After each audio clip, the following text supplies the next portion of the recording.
Omajnanatimandasya Shanasya Sakshan Meditam Yena Tasmai Sigurave Namah.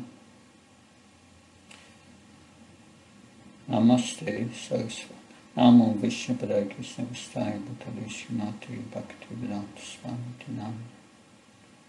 Namaste Saraswati Devi Gauravani Pacharane Nirvishesha Simyavadi Paskachai Desatai.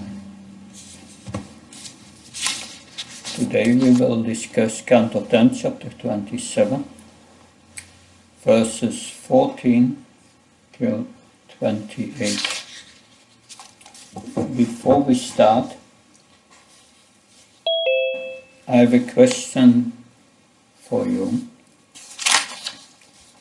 I read in your Morasakti Swarupinia sent me your exams from chapter 1 to 17 for marking, and there was one question.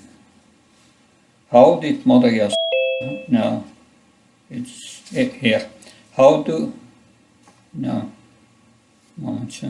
explain the difference between Devaki's affection for Krishna and Yasoda's affection?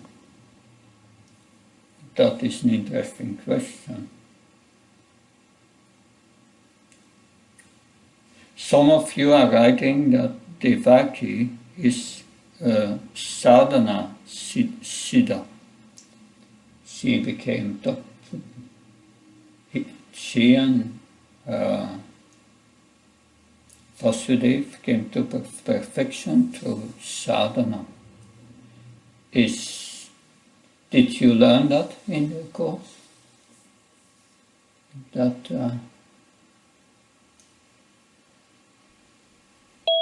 No, Maharaj. Please? No. No, Maharaj, I don't remember that. Don't remember that, yeah. No. Because some of you say that the difference between Devaki and Mother Yasoda is sadhana siddhi and nitya siddhi. But there is a book written by Shivarama Shri Damodar Janani. Some of you know that book? Yeah, okay. So there he's explaining the commentaries of our acharyas. Muralidhar Shyam Prabhu, you have a question? No, Maharaj, I'm writing for the book, Maharaj. Yeah, okay. So,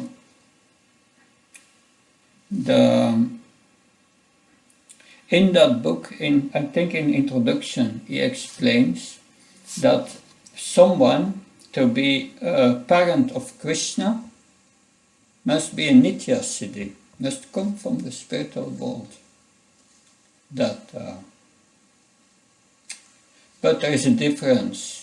The difference in mood between Devaki and Yasoda is that Devaki, she and Mother Yasoda and Nanda Maharaj, they come from Goloka Vrindavan, eternal parents of Krishna. But Devaki and Vasudeva, they are also eternal parents of Krishna, but they are from Vaikuntha, and they are in the mood of awe and reverence. So that's the difference. But there is a but there. Devaki and Vasudeva, that who were in their life, their previous life, Krishna and Sutapa, and they did for 3 lives austerities to get Krishna as their son. So they performed the role of sadhana siddhi, but they are not sadhana siddhis. So I just wanted to clarify that, because some of you write that yes, they were sadhana siddhis, and Mother Yasoda is a Nitya Siddhi, that's not a difference. They play the role of Sadhana Siddhi, but they are Nitya Siddhis, and they are from Vaikuntha. And there is awareness of the opulence, of the majesty of the Supreme Lord, whereas in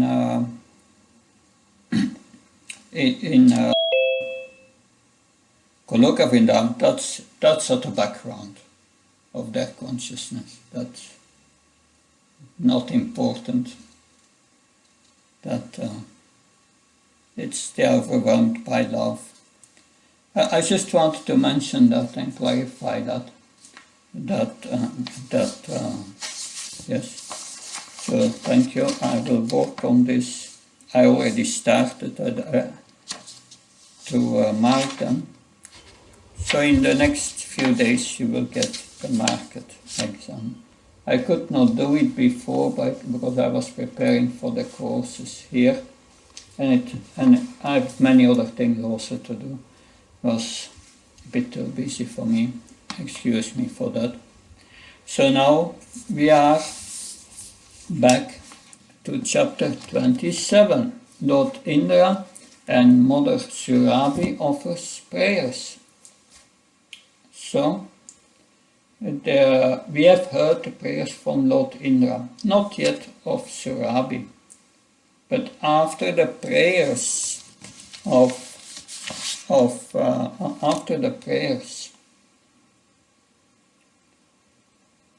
Lord Krishna, of Indra to Lord Krishna, Krishna will reply in 3 verses. And also, then after that, Surabhi will offer prayers in 4 verses. So Indra, we may remember, decided to apologize for the offenses that he committed, and he offers these prayers to the Lord, which we looked at. He apologized and he appreciated how Krishna has removed his false pride.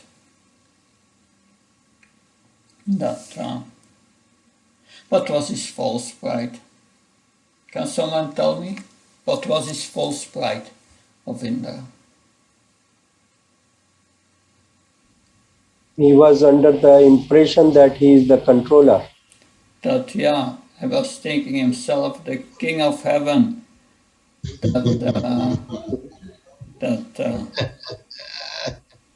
So he said, how dare he stop my sacrifice? That he said to Krishna, about Krishna, when he was angry, he's influenced, he's possessed by material nature. So, factually, and some of you mentioned that, he became guilty of all the things he was criticizing Krishna of.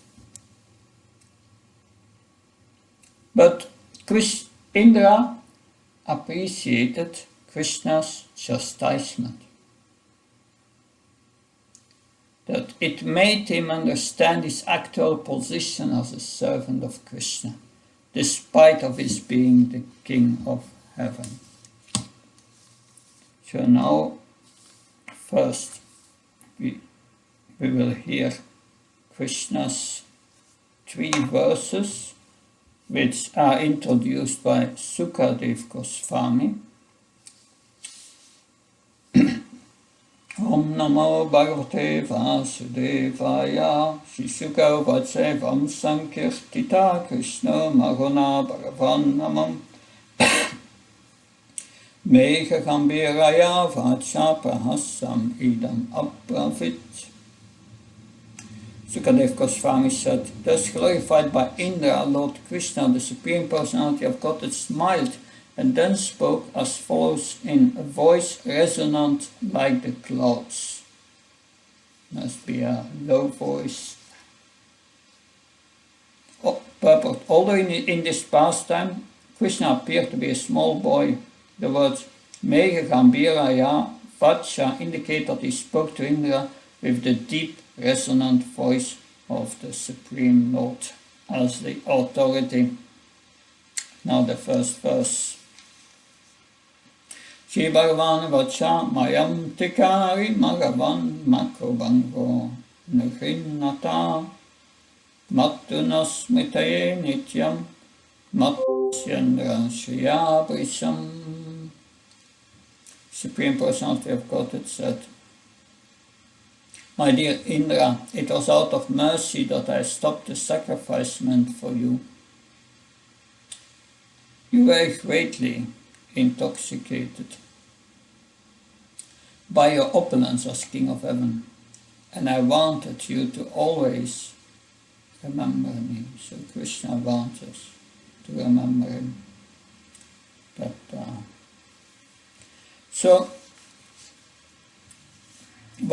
Whatever we have in this world, we have the tendency to become proud, although in reality we are very insignificant. So Krishna wanted Indra's consciousness to be fixed on him. So we are just imagining that we are significant, whereas we are insignificant. That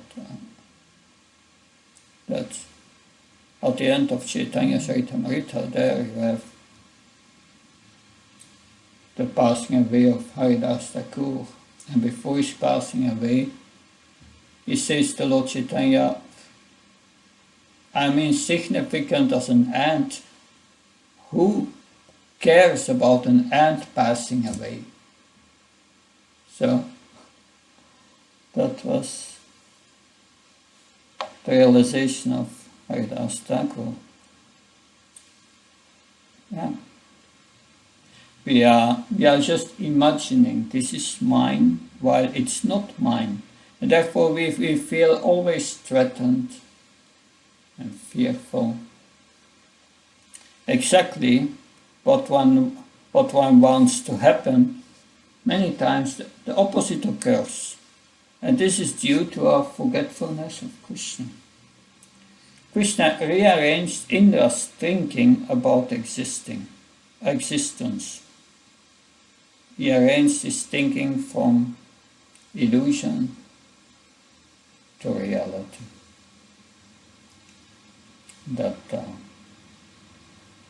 So we read the purport of text 15, which starts with the commentary of Sridhar Swami. Indra and Lord Krishna here exchange a heart-to-heart talk. Indra revealed his mind to the Lord, and now Lord Krishna similarly reveals his own intention. In text 11 of this chapter, Indra emphatically declares that Lord Krishna is in fact everything, and thus according to Indra's own criteria, forgetting Lord Krishna is clearly a state of insanity. When the Supreme Lord reminds us of his supreme existence, he is not proudly advertising himself like a mundane politician or entertainer. The Lord is self-satisfied in his own infinite existence and is trying lovingly to bring us back to our perfect existence as eternal associates. From God's point of view, even a mighty King of Heaven is a mere child, and a naughty child at that, and thus the Lord, being a caring father, punished his child and brought him back to the sanity of Krishna consciousness.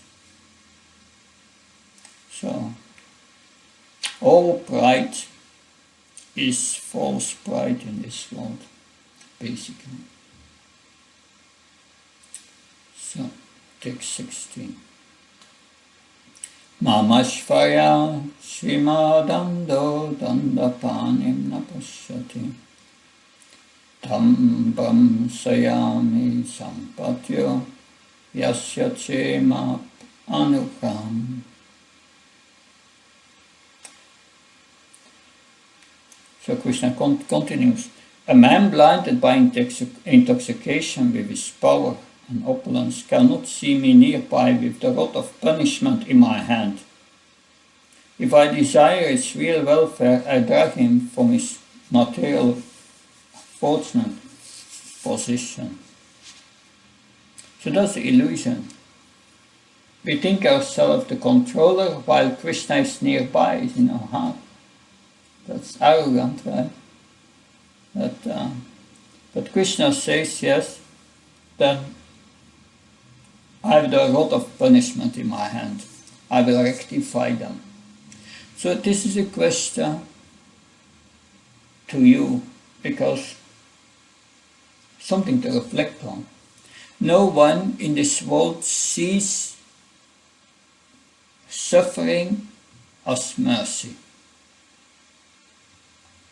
But it is mercy if one learns how to assimilate it and digest it. So in your life,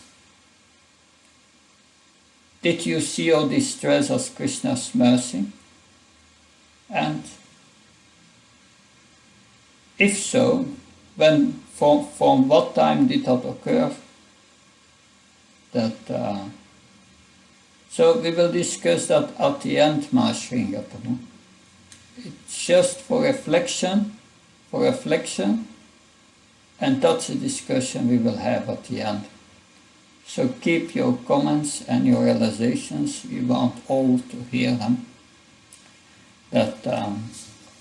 So we'll read purport 16. One may argue, God should desire everyone's real welfare.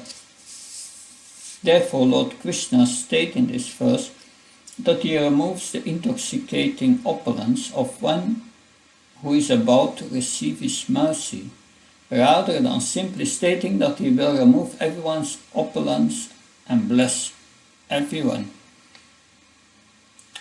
On the other hand, we may point out that irrevocable death occurs for everyone, and thus Lord Krishna does take away everyone's opulence and everyone's false pride.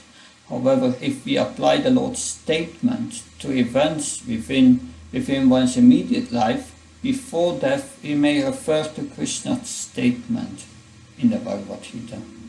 Yeya tamam papachanti tam stadaiva bhajamyam.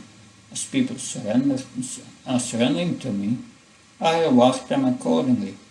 Lord Krishna desires everyone's welfare, but when he says here, Yasya Cheman Anugram, for one whose welfare I desire, it is understood that the Lord refers to those who by their own activities and thoughts have manifested a desire to achieve spiritual benefit. Lord Krishna wants everyone to be happy in Krishna consciousness, but when he sees that a specific person also desires spiritual happiness, the Lord especially desires it for that person. This is a natural act of reciprocation consistent with the statement, Samam Sarvabhusha, I am equal in my attitude to all living beings. Yes, it is understood that the Lord refers to those who, by their own activities and thoughts, have manifested a desire to achieve spiritual benefit. So then he acts to fulfill our desire. That's nice. So pride is based on false ego. And false ego is the basis of existence in this material world.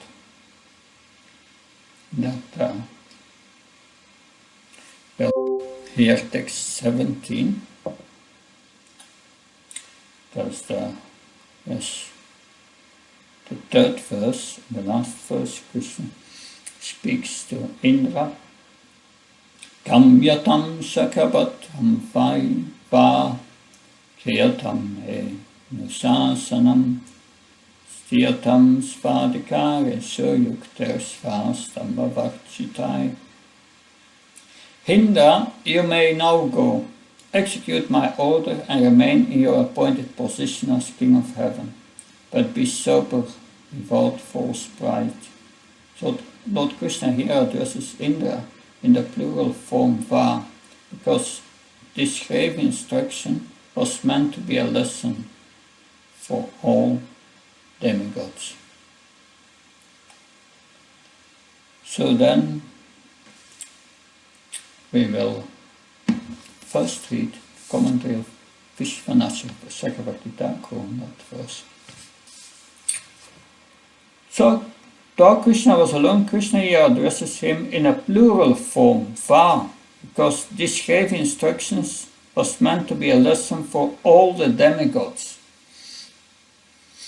All of them, like Varuna, who is mentioned in the next chapter, that the next pastime we will hear. Krishna said, continue in your position, but remain sober, yukta, and without false pride. Otherwise, I will punish you again, and that will happen. Shri Krishna did not promise here that Indra would not be afflicted by pride again. He will become proud again. Yes. Later, to carry out Krishna's pastime of stealing Indra's parijata flower, it was necessary for Indra to show pride. Otherwise, the pastime could not happen. There have always these different angles of vision that the pastime must happen. It is teaching its devotee to teach us. That's always these different angles out there. That's interesting. Text 18. Surabi will now speak in 4 verses. That so 18. Verse 18.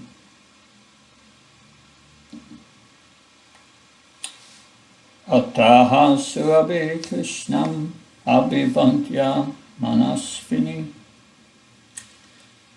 Svasantaner Upamantya Koparupinam Ishvaram.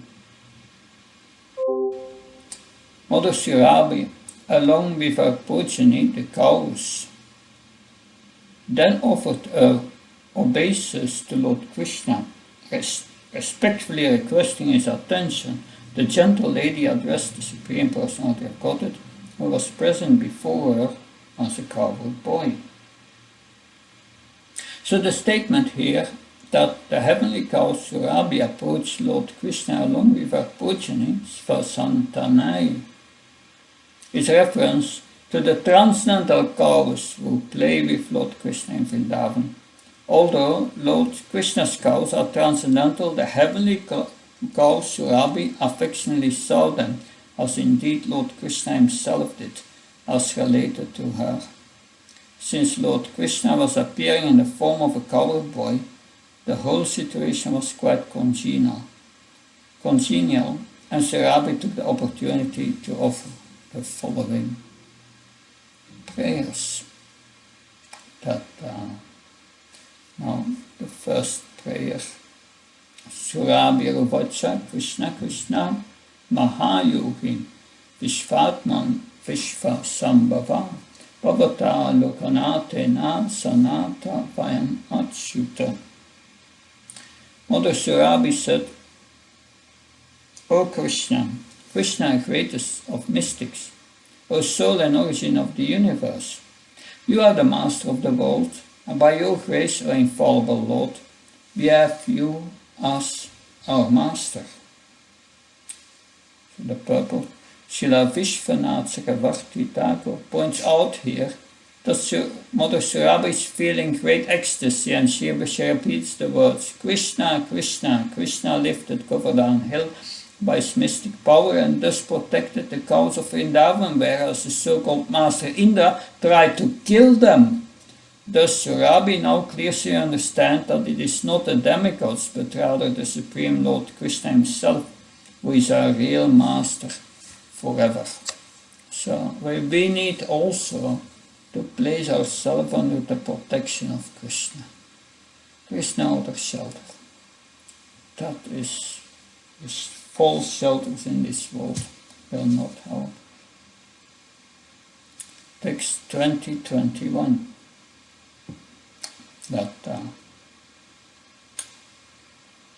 Tvam na paramakam devam tvam na indro jagatpate pavaya na bhavaya bhavago vipra devanam yesha sadava. You are a worshipable deity, therefore, O Lord of the universe, for the benefit of the cows, the Brahmins, the demigods, and all other saintly persons, please become our Indra. He says, you become our Indra. Purport. Your Supreme Lord is self-sufficient. He can do everything himself. The Lord appointed one of his innumerable children to the position of Indra, the Lord of the cosmic heaven. But Indra abused his authority, and now Surabhi requests Lord Krishna, the Absolute Truth, to directly become our Lord, our Indra. We should carefully perform our duties without false pride. Thus, we will not become obsolete and embarrassed, as in the present case of Indra, who actually attacked Lord Krishna and his devotees. 21. Indram nastva visekshamo pramana shodita vayam avatirna shivishvatmam bhumir para pranuttaye. As ordered by Lord Brahma, we shall perform your bathing ceremony to coronate you as Indra. O soul of the universe, you descend to this world to relieve the burden of this earth. So Surabhi, she makes it very clear in this verse that she has enough of the leadership of these imperfect demigods like Purandar, Indra, and now she is determined to directly serve the Supreme Lord. Since Brahma has ordered her attempt to coronate Lord Krishna as her personal Lord is authorized by higher authority. Moreover, Lord Krishna himself comes down to the earth to relieve the burden of self-destructive mundane administration, and this is perfectly consistent with the Lord's own purpose, that he become the Lord of Surabhi. Since the Lord rules millions of universes, he can certainly take care of Mother Surabhi. In fact, Surabhi wanted to bathe the Lord for her own purification, and she earnestly makes her proposal to Vishvatma, the soul of the universe, Sri Krishna.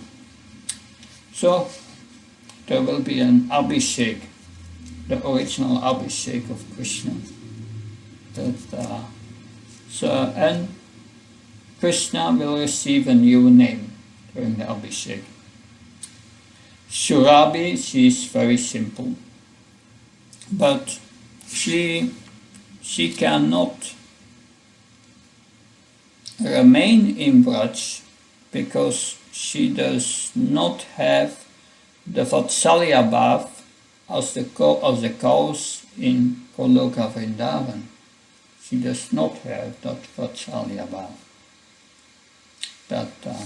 We will hear now comments of Srila Vishwanath Chakravarti Thakur, and of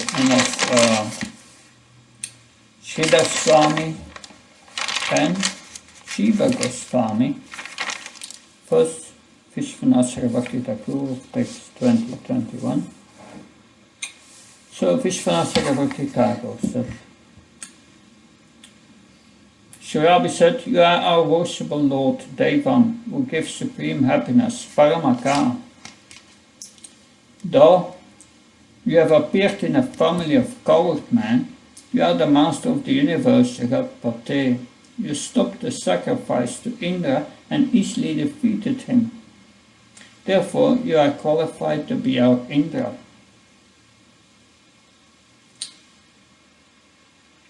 Surabhi said, as you are our Indra, we will install you in the role of Indra with an Abhishek. An Abhishek. Krishna said, by whose order do you want to do this?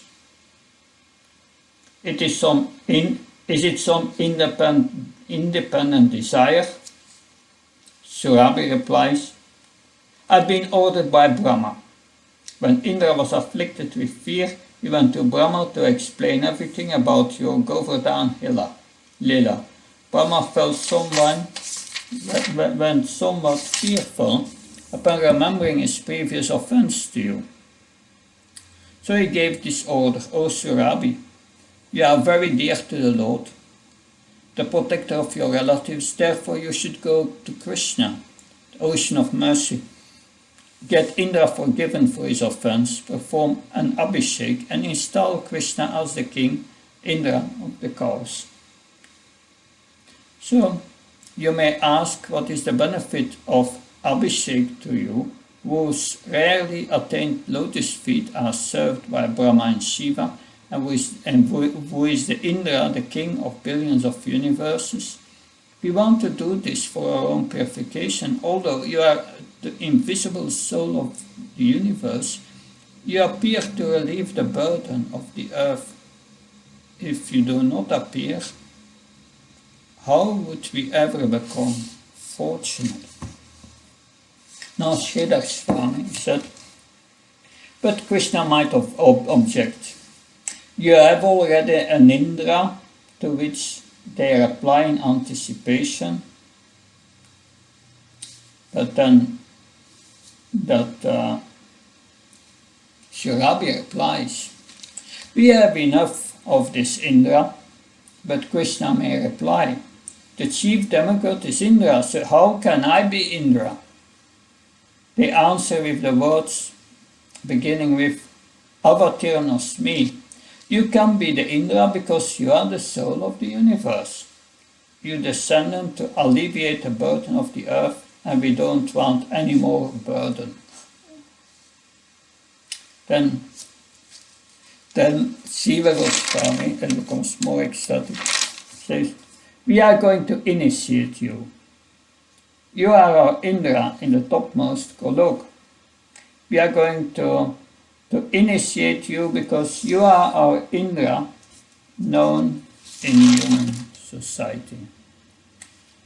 Of course, Indra, he was afraid of Krishna's power. Text 22 and 23.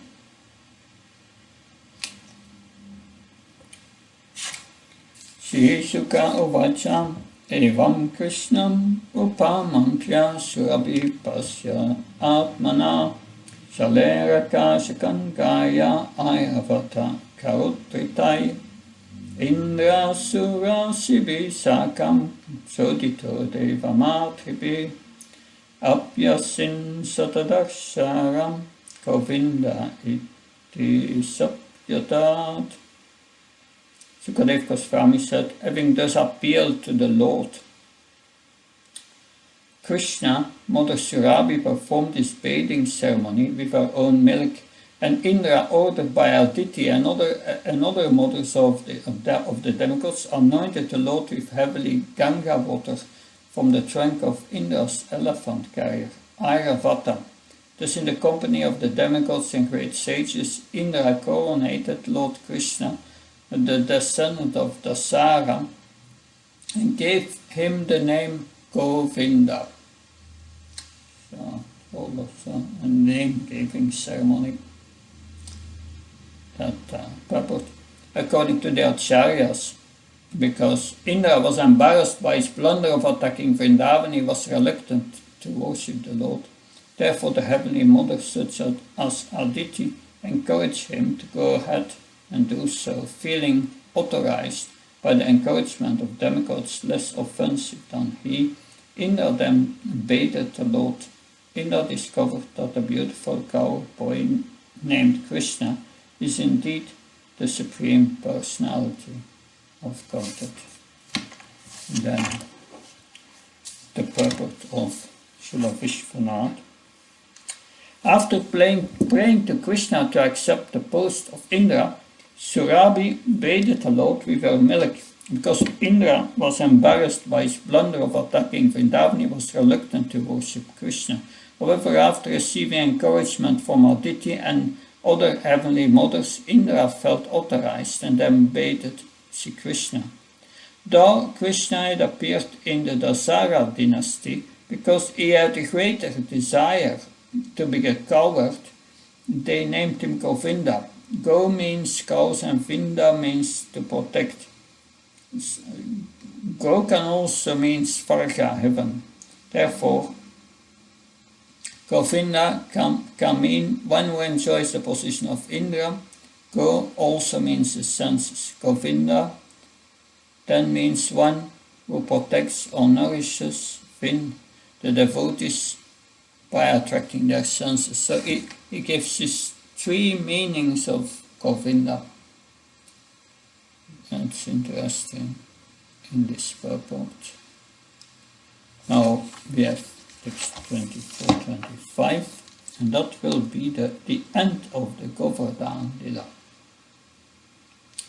Tatragatas Tubhuvanaradayo Gandharva Vidyadhara Siddhat Saranam Jagoya Salokamalapam Hare Sharanganasana Udam Vita.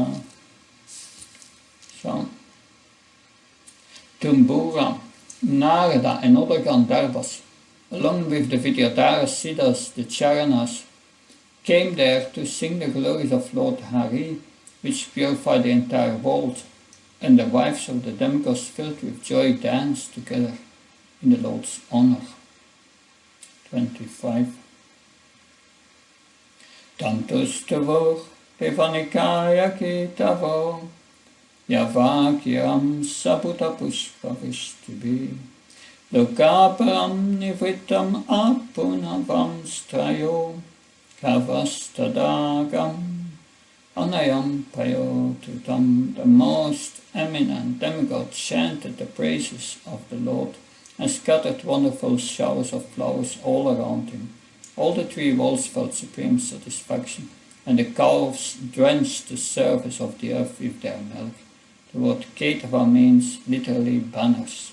The leading demigods are the emblems of banners of the demigod race, and they took the lead in glorifying the Lord and covering him with amazing showers of multicolored fragrant flowers.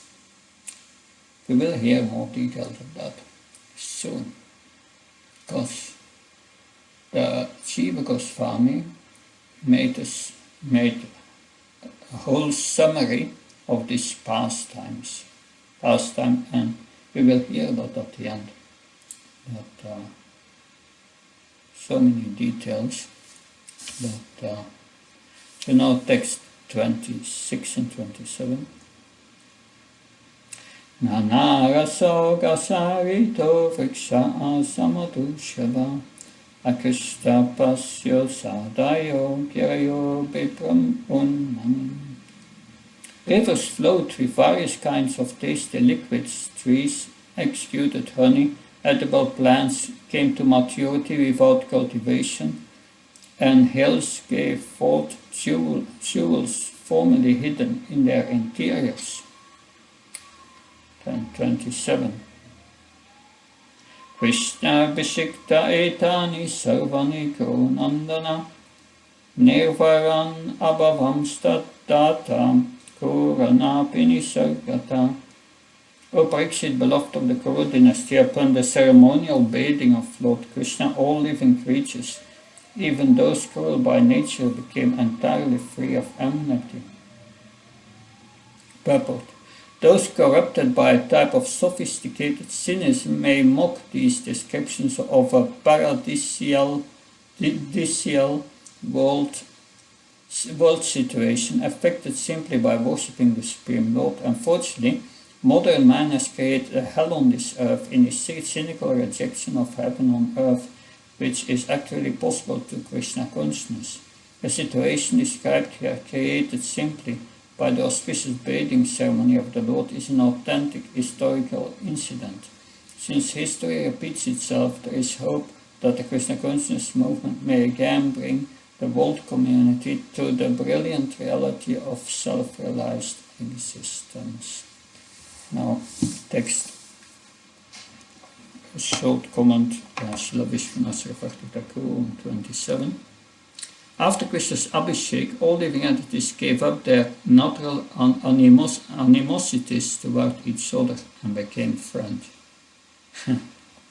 That's very nice. That the last text, text 28. Itigo kukula patim govindamasi abhisisayasam achunato cheo sakro pritudeyadibir divam. After he had ceremonially bathed Lord Govinda, who is the master of the cows and the coward community, King Indra took the Lord's permission and, surrounded by the demigods and other higher beings, returned to his heavenly abode. So that is the end of this chapter. Tomorrow we will discuss the remaining chapter, but first now we will hear Jiva Goswami. And because Bhujam Prabhu, he presented it so nicely, I have recorded this presentation of Jiva Goswami on this pastime. It takes 18 minutes, and we will hear it. There are so many exhausting, so many amazing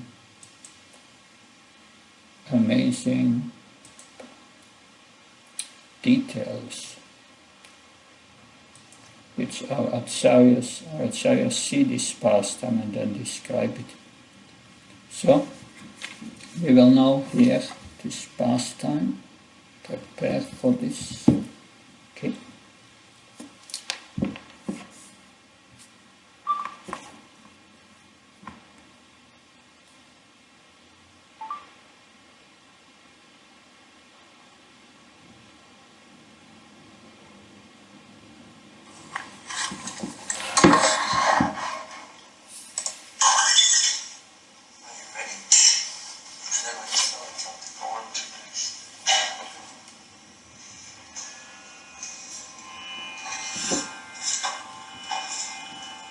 Carefully avoiding any hint of disrespectfulness, Indra spoke many beautiful and poetic prayers. Then he gracefully brought his prayers to their conclusion by saying, "Due to my gross ignorance, I created great disturbance in Vrindavan by sending torrents of rain and heavy hailstorms. I acted out of severe anger caused by your stopping the sacrifice, which was meant to be held to satisfy me." Smiling, Sri Krishna then said, "O Indra, by breaking your juggier part, I gave mercy to you, because somehow or other you were wrapped in always thinking of me. You did not commit any offense to my father Nanda or to my other personal associates.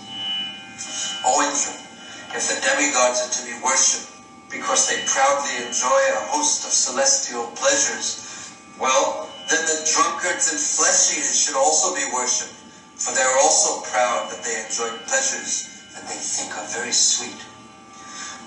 O Indra, I shall uproot all your enemies.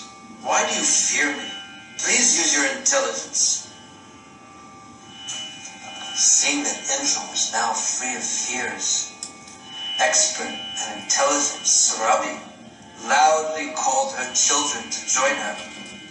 Then, her eyes thirsting to gaze upon Krishna, she approached Lord Krishna. When Surabhi approached and offered respectful obeisances in the ways that cows do, Krishna smiled. He respectfully folded his palms and said, "Mother, why have you come?" Eager that Sri Krishna would bless her children, Surabi said, "My fortunate and glorious descendants became cows in order to serve you. I was not fortunate and pious like them. I did not, like them, come within the range of your glance. You are the killers, the killer of the demons. You are eternal. You are the sole master and protector of all the worlds. We who live in the worlds all have you as our master." Then Surabi spoke the following request. The ghost shook their prayers and declared that the cows are the abode where all the demigods reside. Therefore you, who protect Brahma and the demigods, should accept the title Monarch of the Cows. Govinda. How great, Surabi said, is your power and your glory. You protect Brahma and the demigods. The glory and opulence of your Golok makes even Vaikuntha seem drab in comparison. Because it fills the whole universe with light, the sun fills my home with light also. In the same way, because you protect all the universes, it is certain that you protect my small realm also. I am not alone in understanding this truth. The demigod Brahma understands it also. Acknowledgement of this truth has purified even the dull-witted fool Indra. Thinking I am the resting place of your mercy, Surabi said, Indra desired to take shelter of me. He thinks I am the door that will open up your mercy to him. As a thirsty man looks to get rainwater from a well, so Indra looks to get your mercy from me. O Supreme Personality of Godhead, please look. There is Indra. As he gazes at your 2 feet, Indra seems to be performing an abhishek with the 1,000 flooded streams of tears that now flow from his eyes. In this way he hints that he would like to worship you by performing an abhishek. With a gentle glance, Lord Krishna gave his consent to the abhishek.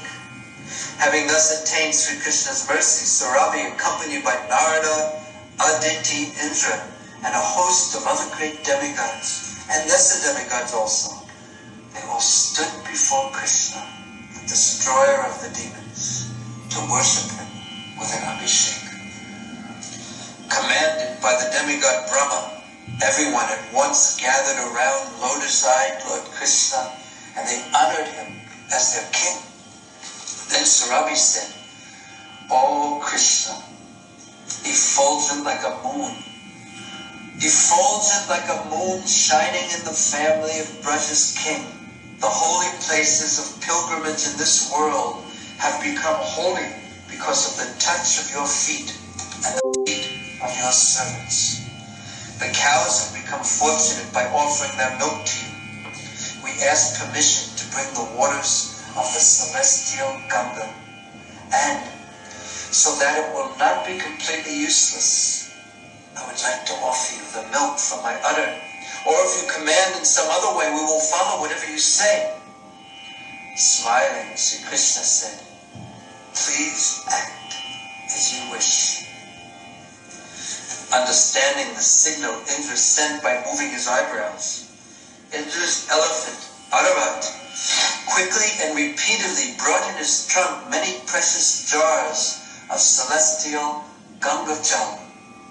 Meanwhile, Surabi filled with her milk the Surapati Sirasi lake near Govardhan Hill.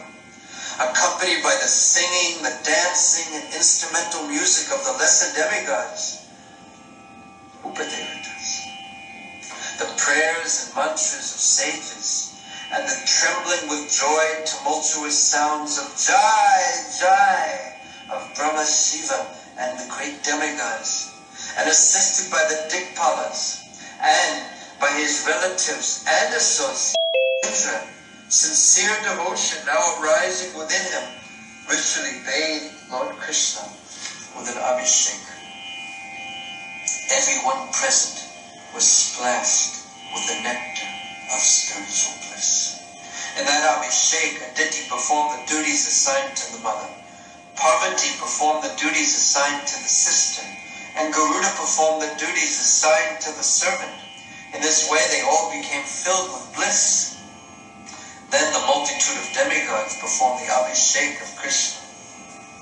The effulgence of Lord Krishna's handsomeness and glory filled all directions. Sri Krishna's sweet fragrance filled the earth. A great flood of auspicious sounds entered the ears of the elephants that hold up the directions. A great monsoon of bliss fell on all living entities everywhere. By all of this, King Kamsa, who acted as if he were the king of the lizards, was surrounded by bliss. Then Vraja's Prince Krishna blessed all the beings around him in all directions. And the demigods said, within Lord Vishnu's realm in the spiritual sky, the most glorious place is Golok, the home of many billions of goddesses. O Lord, bearing the name Govinda, you are the monarch of that Goloka realm. O Lord, please protect us in this material world. Flowers then fell from the sky, and voices from the sky chanted, Govinda, Govinda, Govinda. How wonderful all of this was. Indra then gave Krishna an umbrella, parasol. Vivaswan gave many charming ornaments. Brahma gave a pastime lotus. Shiva gave a flute that he had himself fashioned. The leaders of the 30 million demigods all gave wonderful gifts and offered to the supremely glorious and worshipable Lord Krishna. The gifts also became glorious and worshipable. From afar, seeing Sri Krishna sitting on a glittering royal throne, a wonderful and colorful parasol over his head, fanned with delightful chamara fans, his limbs adorned with glorious garments and surrounded by the demigods, Krishna's coward boyfriends just stared at him with unblinking eyes. For some moments, they were motionless, like a painted picture. As Indra and the other leaders of the demigods filled with bliss as Krishna glanced on them with Krishna's flooded with mercy lotus eyes, they left their parasols and the other paraphernalia amongst the forest trees as they again and again offered respectful obeisances to Sri Krishna's feet. And as they wept and prayed that the Lord forgive their offenses, Sri Krishna's Gopa friends, now filled with bliss, slowly approached. The coward boys saw infallible Lord Krishna. They worshipped him, they spoke with him, they hugged him, and they smelled him. And noticing the parasol and the other gifts, they repeatedly asked about them. How did they get there? What are these? Krishna replied with a series of deceptive stories to explain them. The boys did not believe a word of Krishna's invented explanations. Then Krishna and his Gopa friends happily talked, they joked, and they laughed. All-powerful Krishna then decorated his coward friends with many ornaments. Then the coward friends served Krishna by fanning him with golden-handed chamara whisks and with other paraphernalia of worship. And surrounded by his friends, Sri Krishna then looked like a glorious king.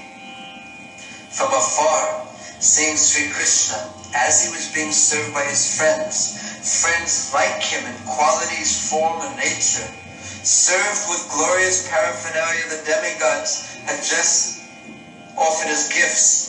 The demigods thought their approaching and serving Lord Krishna was the true fruit of their glorious spiritual knowledge. They thought nothing was more glorious than the service that they had rendered to Krishna. Service they had earned the right to perform, earned by paying the price of sincerely falling in love with Krishna. As they were about to depart, the demigods suddenly stopped.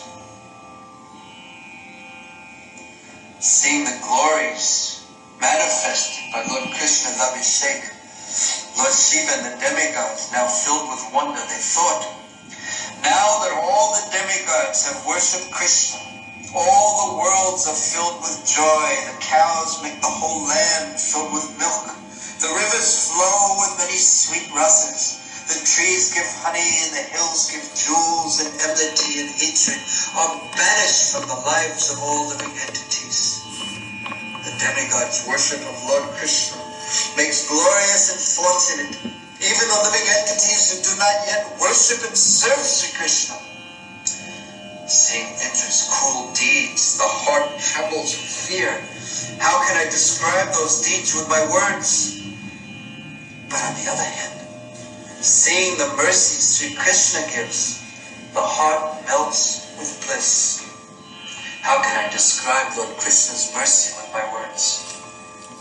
Then, as the setting sun kissed the western horizon, Sri Krishna said, "We have delayed too long."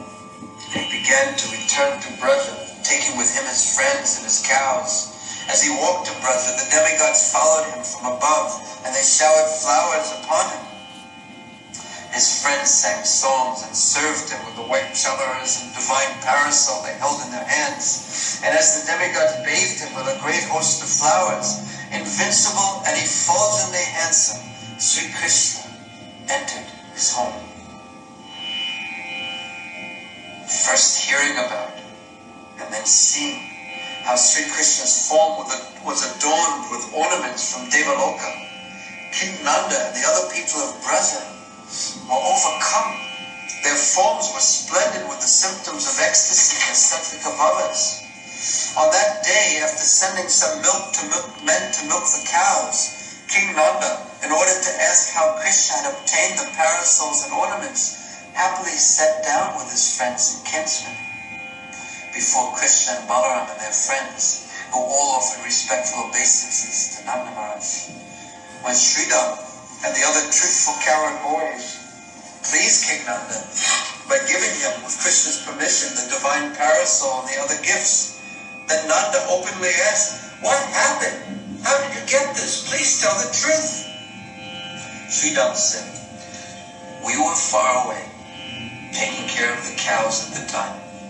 We do not know exactly what happened. Still, this parasol and these other things, they all speak for themselves. The mere sight of them declares loudly their origin." Glancing at Krishna and seeing him humbly bowing his head, the elder cowherd then said, "Well spoken, Sandhi Sridham." For 2 or 3 moments, they gazed with unblinking eyes at Krishna. They were all motionless, like a great painted picture. Madhu Mangal smiled and loudly said, "Please hear this, O King of Braja." First a cow spoke some words, then a person with 1,000 eyes offered obeisances. Then a white elephant again and again brought water from the celestial planets. Then 2 people, one with 5 heads and the other with 4 heads, offered prayers.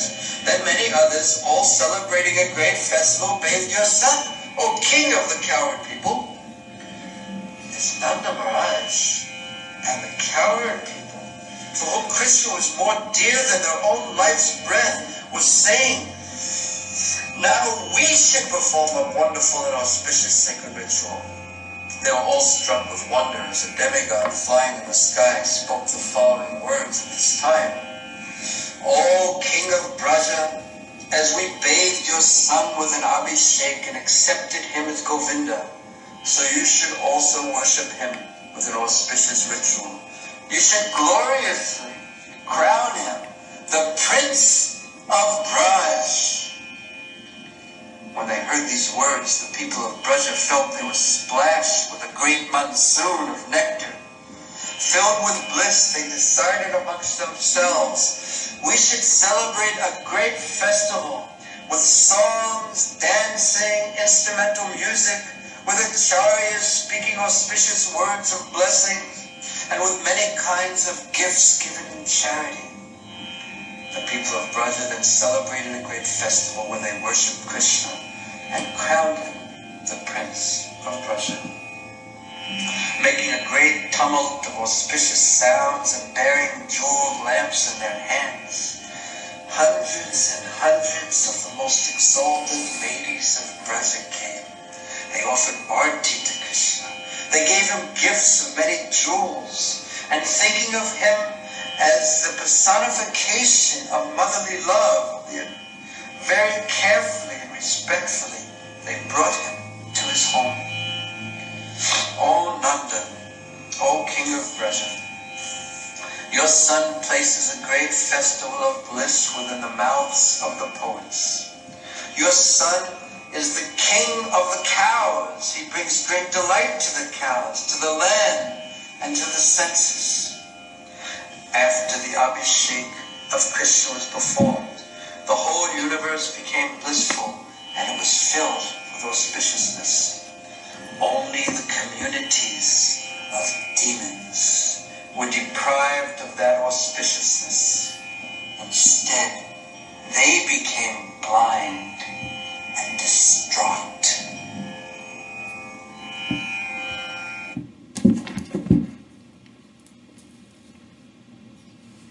So that was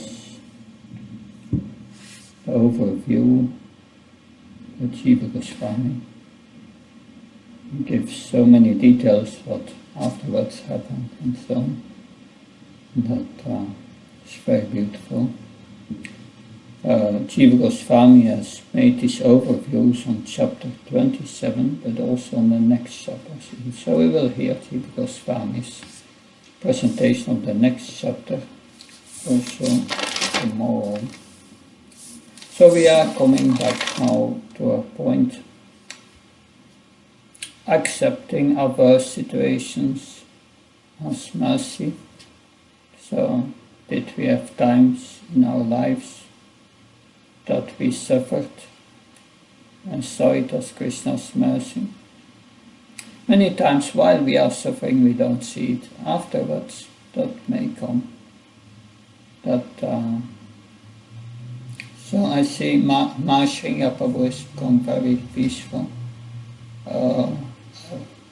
He wanted to speak, but let's wait a bit. Someone else want to say something? Singha Prabhu is sleeping. Hare Krishna. Mother Sitaram, please. Maharaj, Hare Krishna, I want to speak about what's happening currently. And it is a lot of suffering. And since we are dealing with devotees who are suffering, so I was also getting caught in that. So I spoke with my counselor because I wanted to get a perspective on what's really happening and how should a devotee see it. And then she gave me a perspective that, all the situations that a devotee finds oneself in should be seen as Krishna's mercy. So I asked her that how do I see it as mercy in my case? So then she told me that I can see it as mercy because first thing is, it gives me an opportunity to serve devotees because otherwise I'm kind of absorbed in myself. So it gives me an opportunity to actually do something for someone else for a change. And then also, it's a great reminder that, our only shelter is Krishna. In this material world, we have many shelters. And also, then she reminded me that it is actually a wake-up call to me to become more serious in my devotional service. So in that sense, now I try to see it with a different perspective. From looking from outside, it looks like suffering. And unless and until, you kind of understand what it is, it goes on feeling like suffering. So that's all I wanted to share, Maharaj. Okay, thank you. Yes, it's true.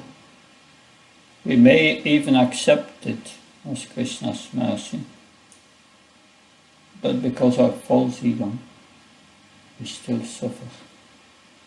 But it helps to purify. Thank you, Mother Sitaram. That was a very open open sharing of your realizations, and that's very much appreciated. Thank you.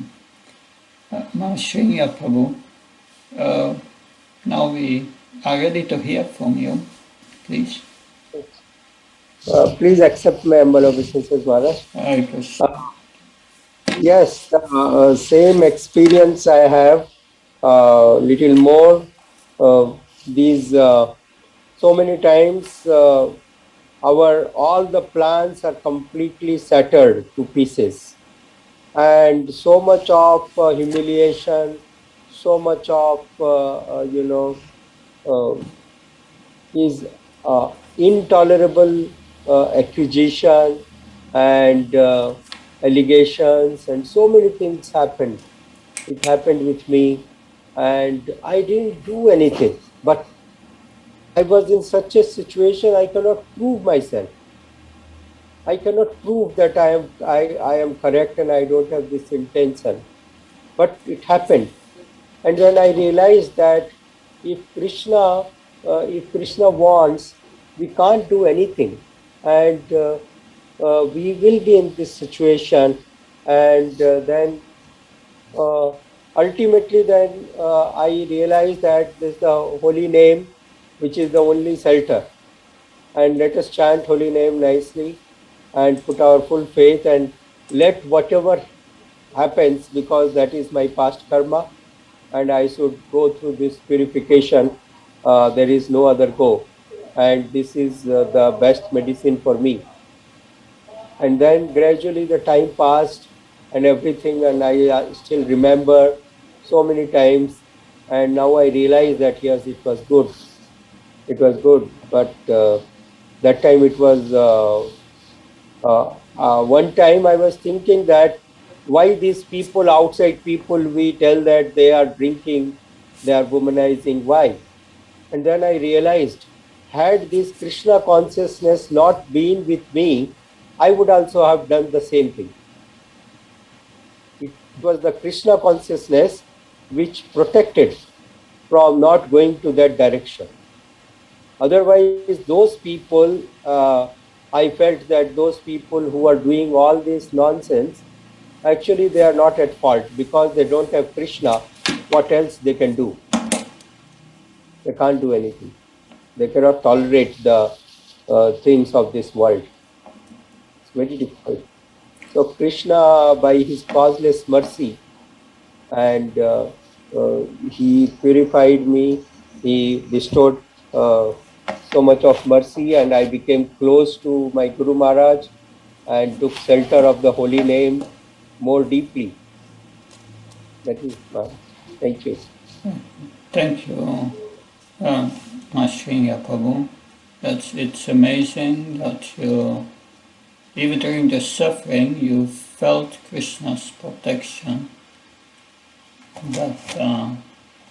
And it's true, the suffering makes us give up our plans in this material world, which are childish. So, Mother Kasturica, please. Hare Krishna Maharaj, thank you. I was, the first time I came to Krishna consciousness when I was doing my master's in Melbourne. So it was the university invitation. I went to the retreat. I met my spiritual master, His Holiness Devamrita Swami. And I had a special darshan. I had an individual darshan with Maharaj. And then I was asking him, because I was studying science, I was so head weight in my head. So I was asking my Gurudev that why you're doing all these things, you know. If I invent a medicine for cancer, I can save so many people. I don't understand why you have to be chanting Hare Krishna and doing all these things. But my spiritual master was very encouraging. He advised me, just you come to the Bhakti laboratory, just follow. And then the retreat finished, I went back to my course. I was doing a project. I was working on a prostate cancer project. And I worked for 24 weeks, and the project, we we put it for, they wanted to continue further. But over a weekend, there was the contamination in the lab. So all my 24 weeks of work was collapsed. And I have only 8 weeks to finish my course. And it's so impossible to get it everything done from scratch. And anyways, I was keep trying, hard working, but nothing worked. And I was so disappointed because my coordinator didn't help me. He was the one who boosted me up that I can do something in 8 weeks. But after that, he just left me. I was so disappointed. I kept away my thesis. I was not so interested. And again, there was a second retreat they announced in the university preaching. So I went to this retreat. I attended the retreat and I felt so relieved. I came back, finished my thesis. And then still there is so much pain that is in my heart. Okay, my course is finished, but now I have to do something for my career. So I went to see my friend who was doing his PhD. And I was asking him, like, some guidance how to go ahead with the career. Interestingly, he was just finishing up his experiments that day, and we had a talk. And then I was walking back home. I was thinking, if my experiments would have worked, I would have been doing exactly what he was doing. When I went into his laboratory, he was actually like dissecting the frogs, female frogs, and collecting the ovaries and stitch them and throw them into the tank for incubation. So this is not just once a week they do several times a week, so much torture for the animals. And I was thinking, if my experiments would have worked, I would have been doing the same thing for the rabbits, because that was the idea. Injecting samples into the rabbits and screening them for so long. And at the end of the day, we don't even know if the project will be going further or not. And that's the same thing happened to my friend who did his PhD. And when I realized that day, I felt, thank you that my experiments didn't work. And after 8 years, I was in Vrindavan. And I met His Holiness Gunagrahi Maharaj. He was going through terminal cancer. And he started with prostate cancer, but in the third and fourth stage, it spread all over the body. But first time when I went to his kirtan, no one would ever believe that Maharaj actually was going through such a tough time. His kirtan was like another world experience for me. And when I came to know that Maharaj was going through such a tough time, it gave me faith and conviction in my Gurudev words, which were 8 years before what he said. You chant Hare Krishna, you do the bhakti process. And I was thanking Krishna. That time I was really thanking Krishna for giving me this conviction and faith that the suffering I went through was not really a big suffering. Because it really hurt me. It really gave me so much pain and disappointment. But it took me years to understand that suffering was not really suffering. But still, when the suffering now, if it comes, I'm not there yet to take it as Krishna's mercy, but I'm making my humble attempt to see or learn. Yeah, thank you. Yeah, thank you. Your story proves that suffering is due to our false ego. And based on false ego, we are making plans. And your plans were not so Krishna conscious. Krishna changed it in a kind way. So thank you for sharing that. That's a beautiful example of how you have assimilated it. But it took some time, right, before you came to that conclusion. Thank you. Okay, let's hear from Tribhuvanat Prabhu now. Maharaj, please accept my request for people. Maharaj, I had some good reflections, especially about suffering. But it can go on mentioning different aspects suffering that actually the body has given to us in different way here and there. But I think more deeply that one of the greatest suffering that has moved on in our life is the suffering of pride. And that's is actually the greatest suffering that I think is more terrible than the suffering that the body and so on and so forth, give to us. Thank you, Laura. Thank you. That's sure the suffering inside. That's okay. We will hear now from Mother Purnamasi, please. Hare Krishna Maharaj. Hare Krishna. I'm 70. I'll be 77 soon. Throughout my life, I find that the suffering is very much reduced, eliminated if you care for some other people. I because when you're caring, whatever situation is of other people, I don't think the suffering come to you. Uh, I have even very difficult things like I came to India in Pune. I had a bungalow there, and it was only a week when my spiritual master walked in. He was not my spiritual master, actually Loknath Swami. He walked into the house. Somebody brought him, and I I was chanting Hare Krishna, but I didn't know how to respect this, and I was initiated a year later. But I found that all the difficult things can be reduced to eliminate if instead of thinking of being bodily conscious of yourself, you think of the other people. Relieve the pain of other people, whatever situation. And I feel that with my this age, there is no suffering at all. That's my opinion. Okay. Thank you. It's Manogatam. It's not real suffering.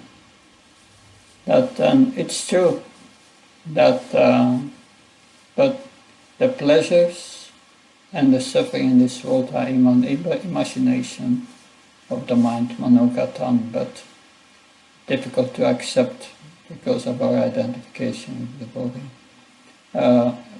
So we will have two more and then finish. First, Mother Lalita Putimaya, please. Hi, Krishna Maharaj.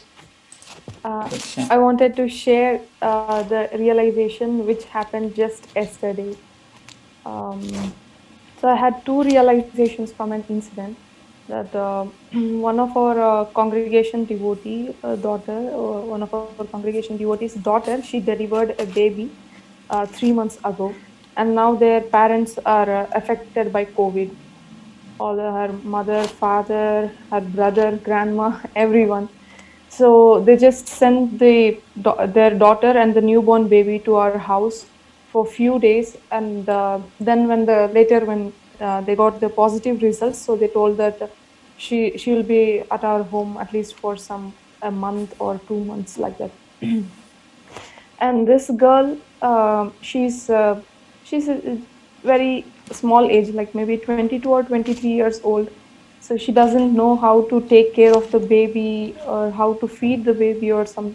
She doesn't know how to give a bath to baby. So she was feeling very much scared and very inconvenient at our home. And but my mother was taking care of the baby and her, even the mother also, very well. But then what came to my mind was, usually we try to depend on our parents or on the in-laws or husband or our relatives, but when something really happens, then it's only the devotees and Krishna can save us. So she was in this situation and the parents were helpless, and it was only the shelter of Krishna she could take, and that's it. And even the baby used to cry all the night, and so my mother and my sister, they used to take care in turns, and we were like having a very less sleep during the nights. And now even my mother and my sister, they are not feeling well because they are not having sleep for so many days. And by the arrangement of Krishna, her husband came today, and he took his wife and baby to their place. And by all these process, so what came to my mind was, okay, now next week I'm having my exam, so I should prepare this, that. I had so many plans, but when the baby and the mother came, so all these plans were totally changed. I didn't know how to work on it, so I was totally into dilemma, and I was making other plans. But then today, after they left, so yesterday we got this information that she's leaving today. And these two realizations I got. One thing is, it is only Krishna whom we can completely be dependent on and just accept his plans, whatever it may be. And the second thing is, the happiness and distress, they come and they go. So we should be always, I should be always fixed in my service and my studies, or whatever the service is given to me. So this was the recent realization of what I got now. Yeah, it's the principle. Everything good and bad happens by the will of the Lord. Everything good and bad in this world, good or bad, is Krishna's mercy. That's how a devotee sees his life. Because finally also we can say it's our karma, but karma is also an arrangement of Krishna. And Krishna wants us in that position because of what we did before. So being satisfied with the situation you have, it is a lot of lessons to learn. And it's nice that you see that from a Krishna conscious perspective. That makes your life very rich. And yes, the experience will help you in your spiritual life. But other people, they suffer, but we learn from it. We learn from it, and we learn to accept it. And that's beautiful. Thank you, Mother Dalita Pitimaya. So we will now hear this last one from Avinash Thakur. Mathur Prabhu, please speak, Prabhu. Hare Krishna Maharaj, please accept my humble obeisances. Accept my humble obeisances. Srila Prabhupada. I was also trying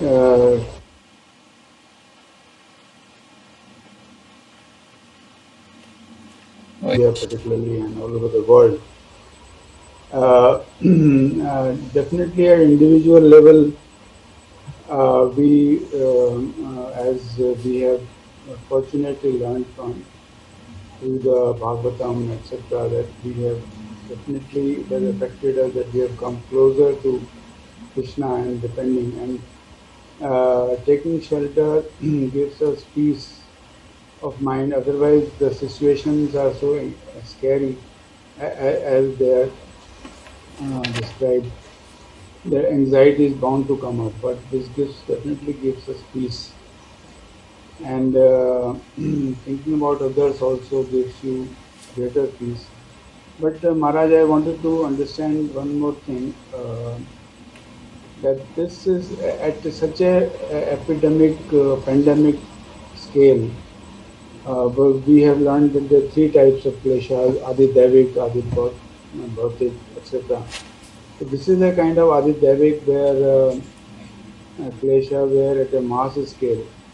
So how do we understand there? Naturally things come to our mind. There's so much of animal killing in the many countries, and how do we diagnose? I fail to, not all qualified to even speculate that this is a God's preparation for something to come or some message is being conveyed to people at large, or naturally these questions come to mind, and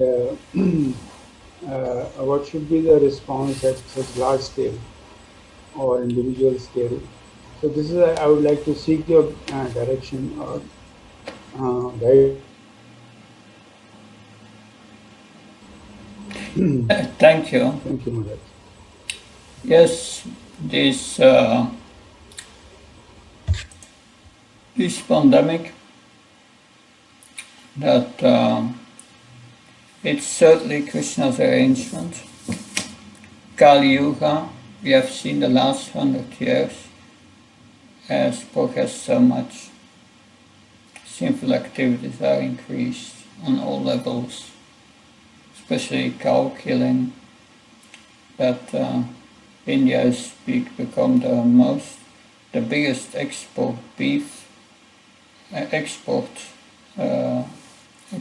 in beef.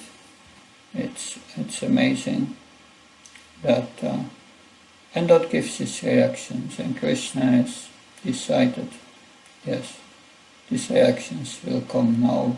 Some of the reactions, because all the people have become sinful all over the world. Very sinful. There is no exception. That there are even sinful cultures, we can say. But one can say, yes, why are we afflicted? We are devotees, or we were trying to become devotees.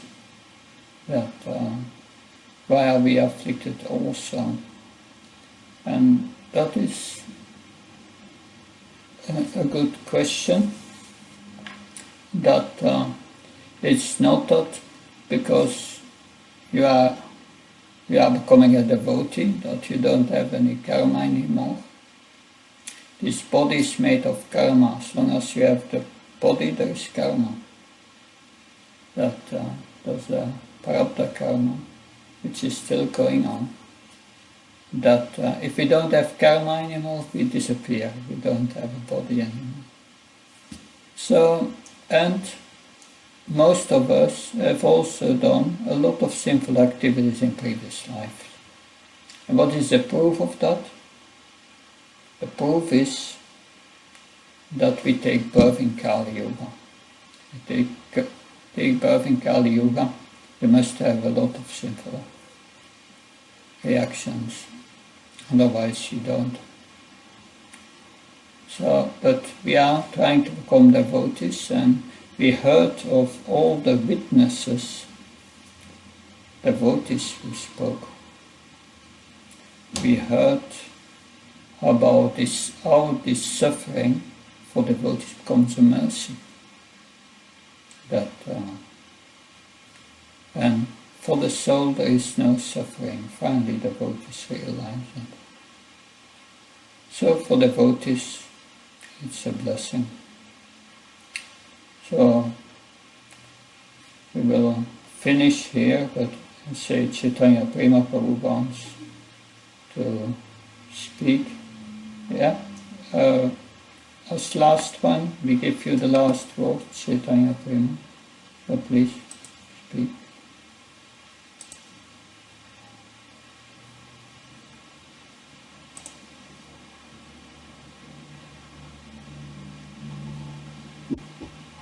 Hare Krishna Maharaj, Hare Krishna. pronouns.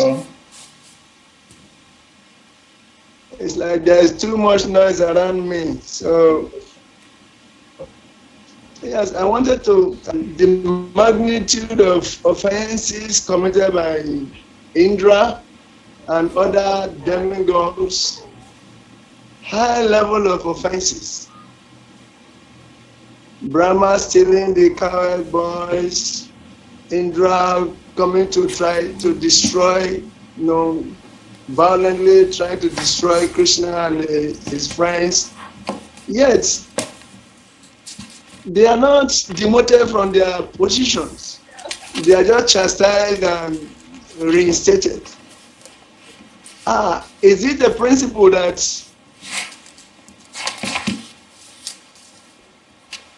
demigods cannot be removed from their positions until they finish their term of office. If that in our management here also, that if, for instance, the temple president commits some offense, he should be chastised and just be reinstated, or it should be removed and replaced. So I'm a little bit confused about why it is so that despite the magnitude of offense, they are chastised, then they are reinstated there again until they finish their term. Is it a heavenly principle, or is a principle that can be also applied here on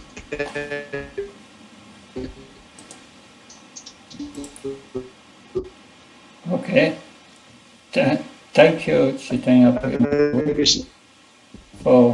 thank you for these wonderful points. I would say, yes, first thing, Srila Prabhupada would rarely remove a temple president. He would rather correct them instead of replacing or whatever. Second, Indra is a devotee. And what does Krishna say in Bhagavad Gita? That even if one commits the most abominable action, if he's engaged in devotional service, is to be considered saintly, because he's properly situated in his determinations. He was engaged in devotional service to Vishnu. So Indra was a devotee, and therefore he gave him a second chance. So we'll see, Krishna gives us a second chance. Sometimes we don't make it, we commit offense or whatever, and Krishna gives us a second chance, a third chance, fourth chance, that until we pass the test and become purified. That's Krishna's message. But so I hope that helps to answer this question. So the other angles of vision. Thank you very much. I look forward to see you tomorrow to discuss the last chapter. Jai Prabhupada. Hare Krishna. Thank you, Maharaj. Thank you. Thank you, Maharaj. Hare Krishna. Hare Krishna.